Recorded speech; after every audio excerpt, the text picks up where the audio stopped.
Good evening, everyone. Welcome to Loren Live. I'm your host, Chris Gergen, and joining me tonight, as always, is the insubordinate one, Mr. Loren Culp, the only constitutional conservative running in Washington's 4th Congressional District. How are you tonight, Loren?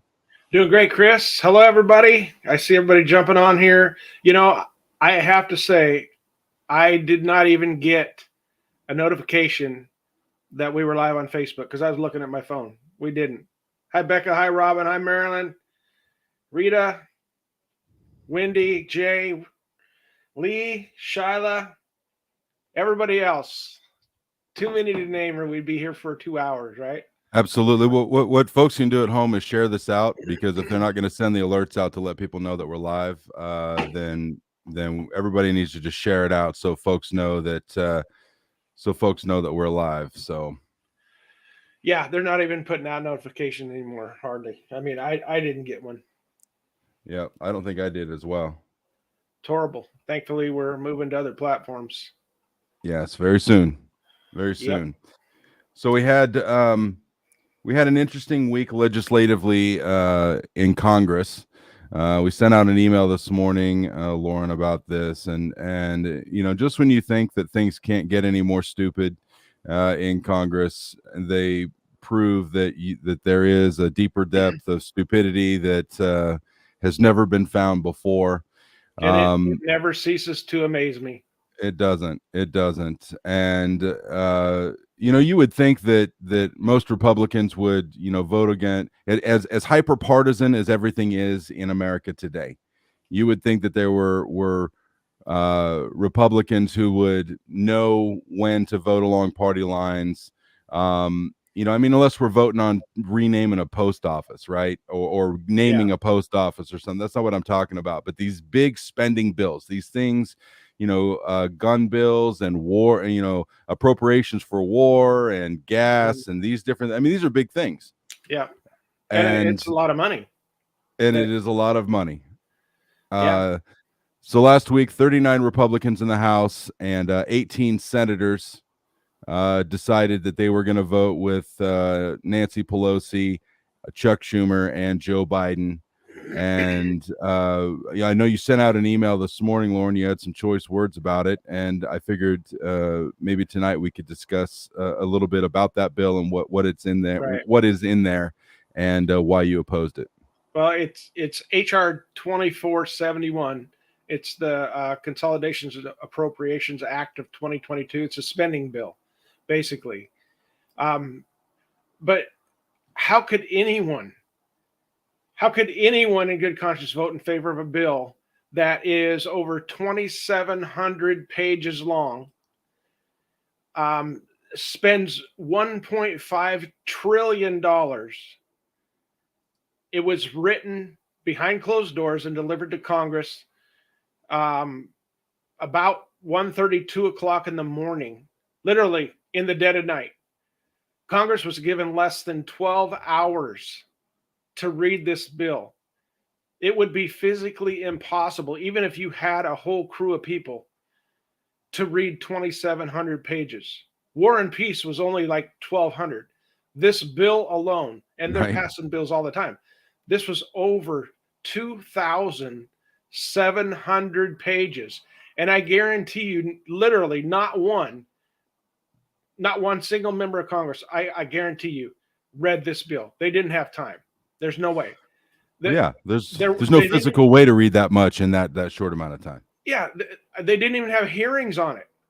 Nope. There were no amendments allowed.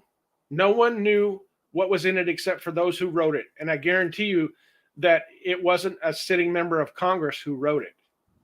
This is just a piss poor way to make law. There should be debate.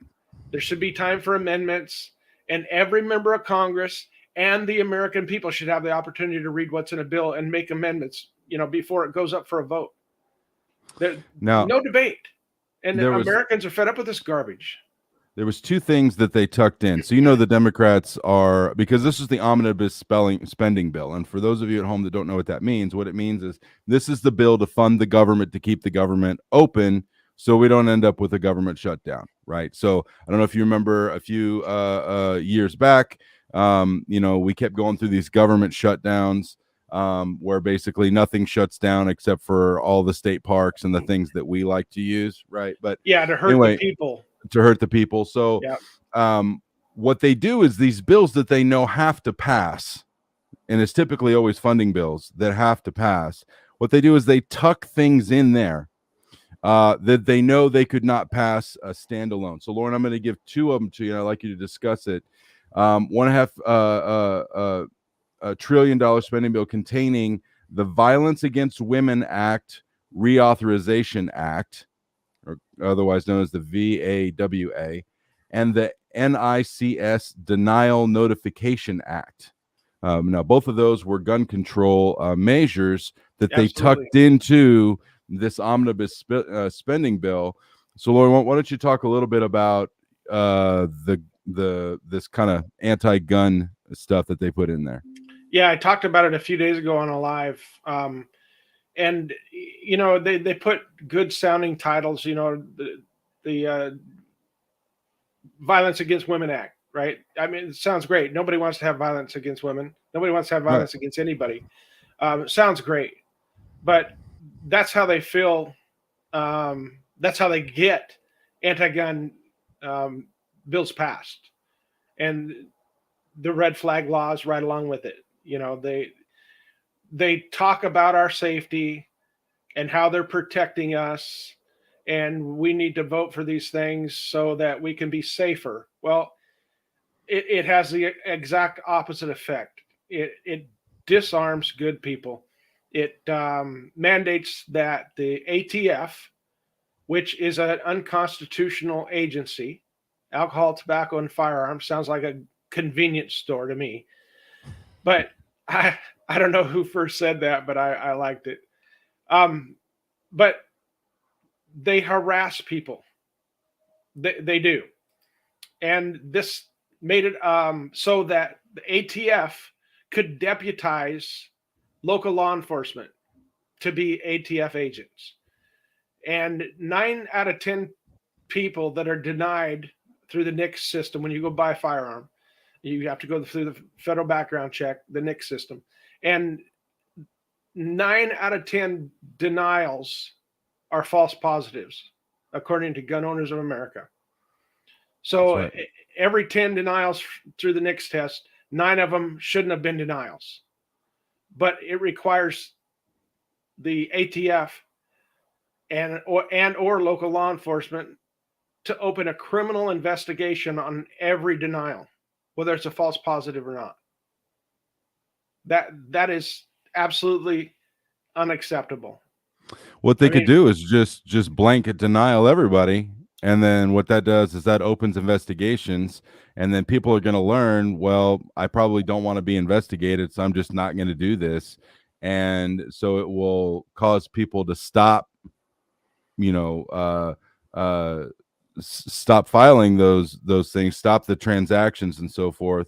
It'll also probably create black markets. Wouldn't you agree? Where people like, screw that, I'm not going to do that.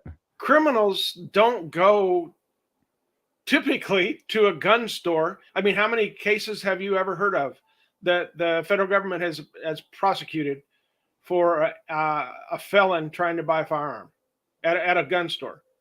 Right? They know that they can't. Right. So there may be a handful over the last couple decades, but all this does is put more restrictions on law-abiding citizens. Criminals do not follow the law to begin with. So what makes anybody think that they're going to go and try to buy a gun at a gun store? For crying out loud, it's the stupidest thing. It's just more restrictions on law-abiding citizens. This Section 1103, which you were talking about, funding for ATF to deputize, local police to enforce federal gun laws, especially to undermine Second Amendment Protection Act states. So there are certain states that have stronger Second Amendment rights than others and Second Amendment protections. Typically, these are red states. By typically, I mean pretty much all of them. Yeah, and this is just going to federalize that law and take that away from the states. So many of the people that we voted into office they don't understand what the 10th Amendment means. They probably couldn't even tell you what it says, but it basically says that whatever's not written in the Constitution for the federal government to do, it's left up to the states or the people. And so they're federalizing everything. They're trying to get everything in the central government in Washington, D.C., like our healthcare. They've already done that, right? With our education, they've already done that. And the more they can centralize power at the top, at the federal government, the less control we, the people, have over what's going on. And this is a prime example. I mean, this spending bill, it increases non-defense spending by 7%. And that's huge when you have a budget like the federal government does. And it's just borrowed money. There's a money printing operation going on. They're just printing money out of thin air at the Federal Reserve, right? Which is not federal, and it has no reserves. But this bill also includes $4 billion of earmarks. $4 billion. And guess who got to put in the earmarks? Not Republicans, Democrats only. Republicans weren't allowed to. It includes funding for Planned Parenthood. It includes, I got a whole list of it, but the Green New Deal, right? Green energy policies of Biden, it's in there. And the best part that's going to make everybody happy, $12.6 million. I'm sorry, not million, billion with a B. $12.6 billion for more IRS agents. Just what everybody needed, right? More IRS agents.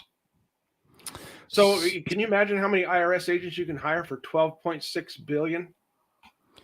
So let me ask you this. So there were all of these earmarks that went in there. I mean, there's earmarks all the time in pork. That's pretty much how one of the many reasons that DC is broken is that they do this habitually for their pet projects. But what you're saying is that Democrats were the only ones able to put in earmarks, and yet there were 39 Republicans that still voted for it to pass, even though they were locked out of anything that they could have thrown in there maybe for their own districts, and I'm not advocating for that, but I'm just simply saying that it would make sense. Like, if I'm a congressman from whereverville and I put a carve out in there to bring some money back home, I might support that bill where it might be unpopular, but at least I would have some sort of political cover to go back to the people and say, whoa, I brought this money back home. You guys need to calm down. But they didn't even get that. No, it was all done by the Democrats, and wow. Getting back to the IRS agents, I haven't done the math, but 12.6 billion, right? It's a lot. And if you remember, or look it up after I tell you, in the Declaration of Independence, when our founders were listing the facts of tyranny against King George, where it says he has sent hither swarms of officers to harass our people and eat out their substance. That's what our government is set to do. 12.6 billion for new IRS agents, and Dan Newhouse voted for this crap. He was one of the Republicans who voted for it. And Jamie Herrera Butler, I believe, was the other one. Yes. From our state. Yes. I mean, Congress should be looking at ways to reduce spending rather than, we're already 30 trillion in debt. Yep. And all they want to do is continue to advance these leftist policies. So with no time to review this bill and no debate, no amendments allowed, Dan Newhouse took his directions from Nancy Pelosi and the radical left again, and he voted to pass this bill along with the 39 other Republicans. So it's no secret that you're a pro-life candidate, right? Absolutely. And there's money in here for Planned Parenthood. Yep. I've got a whole list of. I'm going to go over here in just a minute. Of that alone is enough that if you're a constitutional conservative that is led by principle, that alone is enough to say, listen, I can't be a part of this. I'm not going to vote to fund the killing of children. Yeah, the killing of the unborn, and the two parts in there that are go against our Second Amendment. And Newhouse voted for it. Right. Newhouse has basically given the citizens of America and the fourth district voters a crap sandwich, and he expects us to eat it. Instead of standing up against this backdoor middle of the night bunch of BS, he voted for it. He voted like a cheap lawn chair, and he voted with Nancy Pelosi and the radical left. I have no clue what is going through that guy's mind right now, whether he's set to retire and he's just, maybe making his nest, gaining favors from the left. I have no clue. But that is not how a representative from Washington State, especially the 4th District, should be voting. It's absolutely pathetic. It's really astounding. I mean, people in the longer you're in DC, you're going to end up taking bad votes. That's just, it happens to everybody. Even Rand Paul has taken a bad vote. And Rand Paul is someone who has kind of espoused himself to being a constitutional conservative. Mm-hmm. Everybody takes bad votes, but when you're taking, when just about every vote you're taking is a bad vote, and you're not stepping up for what you believe or what you ran on, or what you say you believe rather, and what you ran on, that becomes problematic. And I just don't understand. I mean, 1.5 trillion. I think, now we're getting to the point where it's like, it's just a trillion. Right. It's just a trillion. I was reading the other day in one of the market, because I follow the markets, and one of it was an op-ed. I think it was 80% of all the money in circulation today was printed since 2020. 80%. And that is why it's not Putin, it's not the war in Ukraine, it's not supply chain stuff, though all of those things have a little bit of influence. They do. Mm-hmm.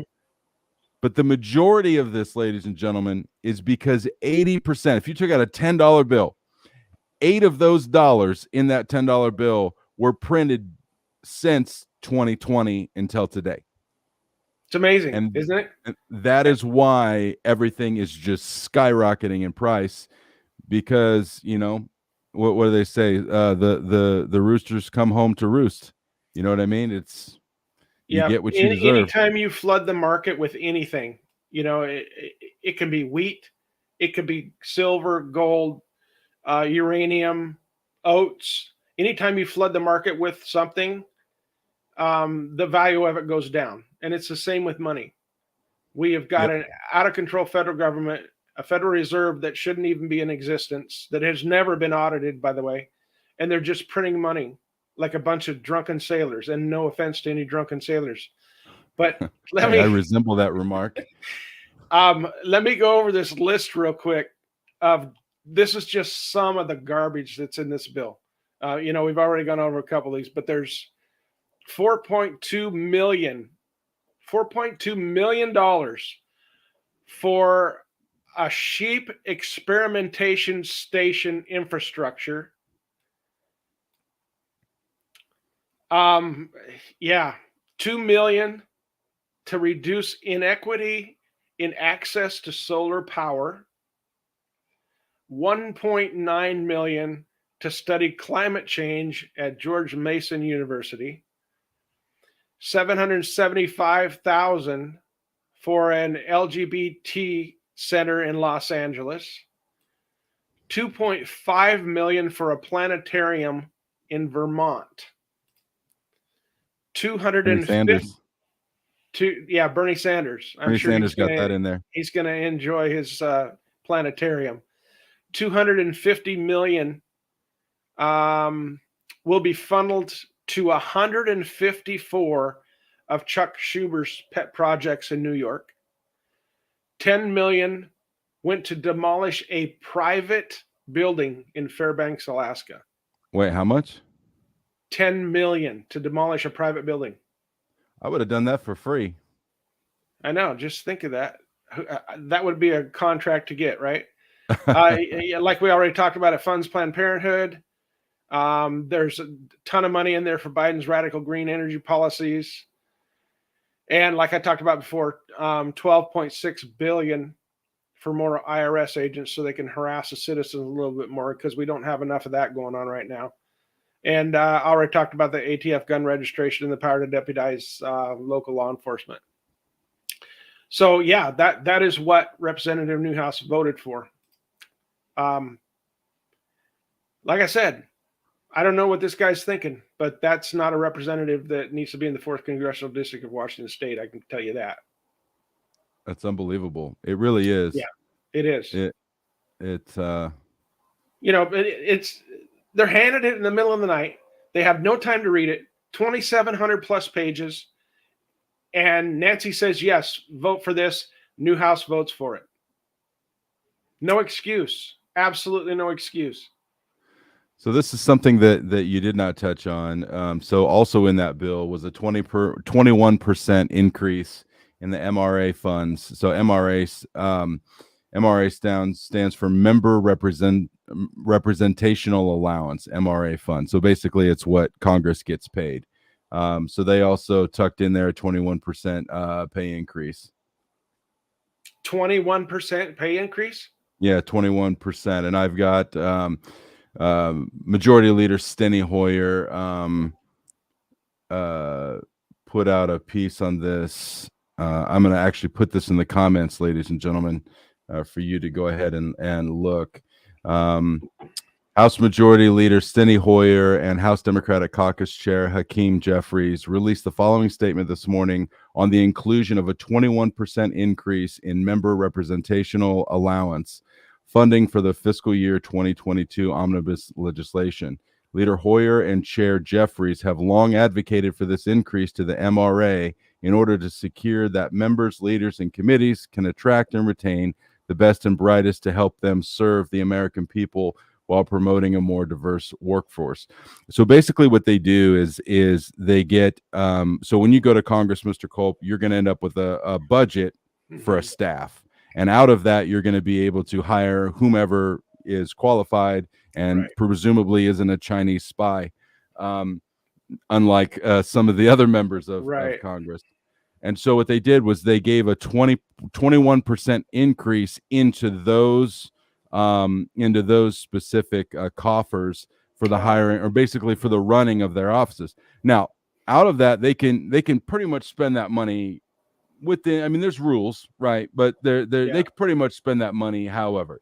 And that they're not gonna, that there's gonna be some dinners and some trips and some these different things that they can take advantage of out of those budgets. And that's ultimately, and Republicans had pushed back on this for a long time because they didn't the Dems were trying, and then they kind of dropped it.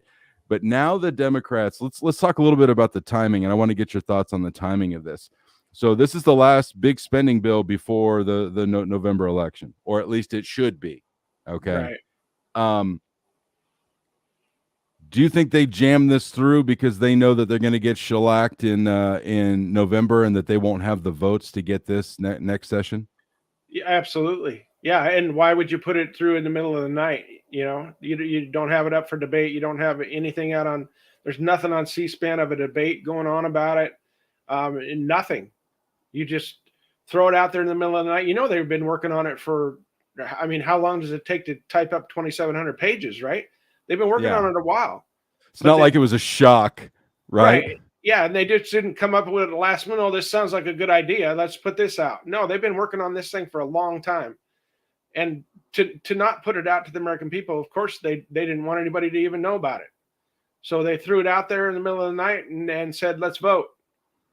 So just trying to hurry up and get it through. And guess what? They got Dan Newhouse to join them and pass it. Yep. So they obviously know that they are going to lose in 2022 November this year. That's why they are scrambling to get as many people from foreign countries in this country as quick as they can, and then promise them the world and tell them just vote Democrat, and we'll keep giving it to you. You know That's what? the purpose of this. I am not, I live in Las Vegas, and so there's casinos everywhere. I am not a betting man. I do not make enough money to just go and throw my money away. But if I were a betting man, I would like to make a wager for you. So after these elections, and after Republicans take Congress, and there's a shift, and they see that there's a lot of the Latino voters that they thought would come out for them actually show up for Republicans, I would bet you $1 or a steak dinner that all of a sudden they wanna build the wall. Well, they did before. Exactly. They That's did. exactly right. They did before. They're on video talking about it. Yep. We need a but wall. then they figured out that they could try to get more people in to vote for them if they handed out all kinds of freebies. But that kind of turned against them a little bit. Yep. Because people want to be free. They want to live their own life. Even people in different countries. The problem is when you get a bunch of people that are coming from countries where they've controlled them fairly well. They're used to having a dictator tell them what to do. And what to think. Yeah. I mean, it would be very easy if you come to America and Nancy Pelosi saying, vote Democrat, we're giving you all this stuff. Right. And they're passing $1 trillion bills all the time. That's what their hope is. So, yep. I've got some events coming up. Should we move on to that real quick? Sure. We could talk about this all night. I know. I get myself riled up. Yeah.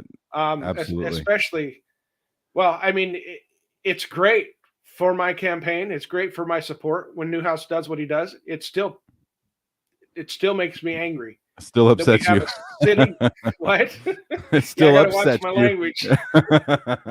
It still makes me angry that we have a representative, supposedly representing the most conservative district in this state, doing this kind of garbage. And it's just more fuel to the fire for the citizens to boot his behind out. Yeah. Okay, so tomorrow, March 16th, tomorrow, 6:00, I will be at Hop Capital Brewing in Yakima. And you guys can see all the events that are coming up if you go to my website, cultforcongress.com, and click on the events tab. But I'll be at Hop Capital Brewing tomorrow for a meet and greet. Doors open at 6. Let's see. And then on the 24th, Thursday, the 24th, a week from this Thursday, I will be at Ice Harbor Brewing Company in Kennewick for a meet and greet. And then April 7th, I'll be at Smulligan's Pizza and Barbecue. Yum. In Moses Lake. Love this place. So I might even be able to walk to that one. But nice. we keep updating the events page. So you guys check out the events page, cultforcongress.com, and hope to see you guys out at some of these meet and greets. And I'm hoping that later on this summer, things warm up, things heat up in the campaign, that we have at least one full-blown rally. Wouldn't that be awesome? Absolutely. Love those rallies that we had. Absolutely. And maybe some guests for the rallies. Definitely. Absolutely. So, all right, ladies and gentlemen, if you're not getting our emails, then you need to head on over to www.cultforcongress.com and just sign up. It's like right there, and it's easy. Name, email, that's it. We won't bug you. We don't spam people. We don't send out 14 emails every single day, but we want to keep you informed about what's going on with the campaign. You'll get alerts on where Mr. Culp is going to be in what county he's going to be, and what event and venue and different things. So we always try to keep you guys abreast of what's going on. So definitely head on over there. And if you would like to contribute, which we would love you to, time, talent, treasure, all of that. Absolutely. If you want to volunteer, yep, we need help. We're building an organization. We have some really great people that we've added. We've added actually a lot of people to the team over the last couple of weeks, and we're building out the structure. We need your help. Doesn't matter where you're at. We'd love to have your help online. We'd love to have your help out in the field, your help with signs, your help with organizing events, helping our field directors out there. Whatever you can do, we would love to have your help and your support. And also can't do it alone, you guys. This absolutely is not a spectator sport either. It takes money to get the word out, and so we need your contributions. We need you guys to step up for us, and you've been fantastic thus far, but we just need to continue to push and continue to press. Mr. Culp, you got I've been on the phone all day calling people that have donated. And you got a letter today, didn't you? I did get a letter today. I got a letter from the Madison Project. Jim Ryan. Not Paul Ryan, Jim Ryan. Yeah, difference. There is a difference. Not Paul Ryan. Definitely. We got a letter from the chairman of the Madison Project. It's retired Congressman Jim Ryan, and we received the endorsement of the Madison Project. They endorse and support conservative candidates for Congress. And I got this letter today, and we have their support, their backing, and endorsement. So if you guys get a chance, search for Madison Project, check it out. They even have my picture up there. It's amazing. Whoa, nice. I like it. All right. Any parting thoughts? Just a big thank you to everybody. I appreciate 100%. You guys, and I usually get a chance a little bit later, and it's kind of hard when we're doing the show to see comments, but I usually get a chance to screen through those comments a little bit later. Please share this, hit the share button, and help me spread the word, because certain social media outlets don't really like to let us get the word out, but we'll be working on that. And just thank you all for the support, and God bless everyone, and God bless America. Absolutely. Thank you all for joining us tonight. We're going to be back next Tuesday, same time, same channel. We would love to see you all there from Las Vegas and Moses Lake, Washington. We thank you all. Good night. Good night.